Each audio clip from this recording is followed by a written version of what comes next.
Welcome back, Hilbert students. Today we are going to talk about, we're going to start off with the Articles of Confederation. Uh, well, but my title says Creating the Constitution. Well, the Constitution is our current government, but during the American Revolution and up until 1789, when the Constitution is going to be approved and becomes our new government, the Articles of Confederation were our government. They were our set of laws. And they helped us out during the American Revolution and shortly after, but we're going to find out that they're not the strongest set of laws that we could have, and that we're probably going to need something stronger. So we're going to get into that. Learning targets today. You're going to learn about the success and limitations of the Articles of Confederation. And then we're going to talk about the Constitutional Convention. And the Constitutional Convention is where delegates from 12 different states, Rhode Island was not a participant, I'll get into that, brought their ideas of government. Some wanted a strong federal government, some wanted a strong state government. And what we're going to do is we're going to talk about the debates that they had and the compromises that were reached that eventually is going to lead to us getting the Constitution. As part of that debate, we'll talk about the Federalists and the Anti-Federalists. So let's get into it. So the Articles of Confederation, they were our set of laws during the American Revolution and shortly after. They were created a weak federal government. When we created our own government, we did not want anything like what Britain had. We didn't want to create a parliament. We certainly didn't want a king ruling our country. So when we made the Articles of Confederation, we made them weak on purpose. We had a weak federal government, and the states had more power. We're going to find out eventually that that wasn't the greatest plan in the world. But what could Congress do under the Articles of Confederation?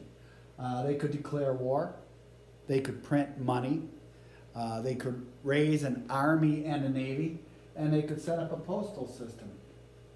All right? What could Congress not do? This is a biggie. Congress could not pass taxes. The federal government could not pass taxes. The only people that could do that were the state legislatures. If Virginia needed a tax, the state legislature of Virginia would pass that tax. So if the federal government needed money, they had to ask the states. Federal government come to Virginia and say, hey, Virginia, we need a little bit of money. Can you help us out? They didn't have to. All right? So we're looking at Congress's power under the Articles of Confederation. What were the president's powers? There was no president under the Articles of Confederation. Between the years of 1783 and 1789, the first 6 years that we were a country independent of Britain, there was no president of the United States. They didn't want to give one person that much power where they might become like a king or something. So they just took care of it that way, all right?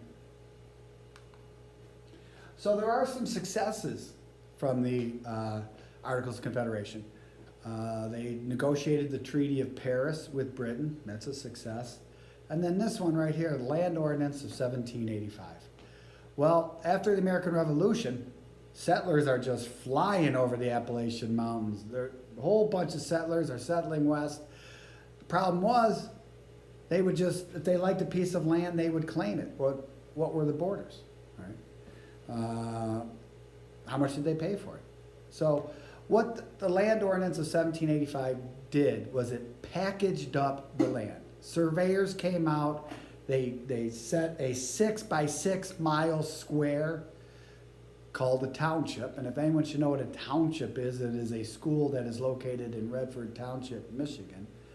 So these townships were created. They were 6 by 6 mile squares. They covered 640 total acres. And in each of these townships, one section would be set aside for public education. There were a few sections set aside for veterans of the American Revolution. Not all of them got paid money, and so what happened is some of them got certificates for land out west they could use those certificates to claim land out west, and then the settlers could buy the rest of the sections. So the land ordinance of 1785, very simply, it packaged the land so that people knew where their borders began and ended, and whose land was whom, and then who did you pay? The federal government, right? So here's the township system. 6 by 6 square miles. Now, did you have to buy a whole section? No. A whole section was 640 acres. It was $640. It was $1 an acre. Could you split it in half? You sure could. Could you split it in quarters? Yes, you could. All right. And so then we were able to figure out who would own which parts of which townships. All right. And that's why you have the mile roads today. If you think about it, Redford Township ends at 8 Mile. So here's 8 Mile to 7 Mile, 6 Mile to 5 Mile, to the Jeffries Freeway or Schoolcraft, to Plymouth, to Joy. And if you'll ever notice when you're driving along Joy, you're going to see signs that say, "Welcome to Redford Township." All right. Redford Township used to be a lot bigger than it is today. It extended into what is today Detroit. And that's why you have Old Redford located in certain areas around here. Right? So that's the land ordinance of 1785, and we consider that a success story because it helped settlers figure out where their land was located in the borders. Another success story would be the Northwest Ordinance. And the Northwest Ordinance set up a system of government for the Northwest Territory. The Northwest, I'm going to show you a map of the Northwest Territory in just a minute, but for people moving into that area, there were rules and laws that you had to follow. So one thing they stated was that when 5,000 free adult males lived in an area, that area could apply to become a territory. And that was the first step in becoming a state. They could elect their own legislature, and now their legislature would make laws for that area. All right. And then when you got to 60,000 people living there, well, then you could apply to become a state. You had to apply to become a state. You had to write a system of laws, a constitution, and you could apply to become a state. And there was some dispute. Well, will the new states have as much power as the original 13? Yeah, they did. As soon as they entered, they were considered equal to any other state that had already been in the Union. And the Northwest Ordinance, what it did was it laid the groundwork for all of the rest of the 37 states that came later on how they would become a state. First they became a territory, then they applied to become a state, and then they would have the rights that all states have. All right? And so here's a map of the Northwest Territory, and eventually you're going to get about 5, maybe 6 states out of it. You're going to get Ohio, Indiana, Illinois. You're going to get Michigan, Wisconsin, and then parts of Minnesota. The northern boundary, or the southern boundary, excuse me, is the Ohio River. So the Ohio River marked the southern border of the Northwest Territory. And so many people moved into these areas that, yeah, you're going to get about 5, 6 states out of it. Slavery was outlawed here. Immediately upon its creation, the Northwest Territory banned slavery. All right. So we've said that the Northwest Ordinance and the Land Ordinance of 1785 are success stories of the Articles of Confederation, as is the negotiation of the Treaty of Paris, the treaty that we signed with Britain at the end of the American Revolution.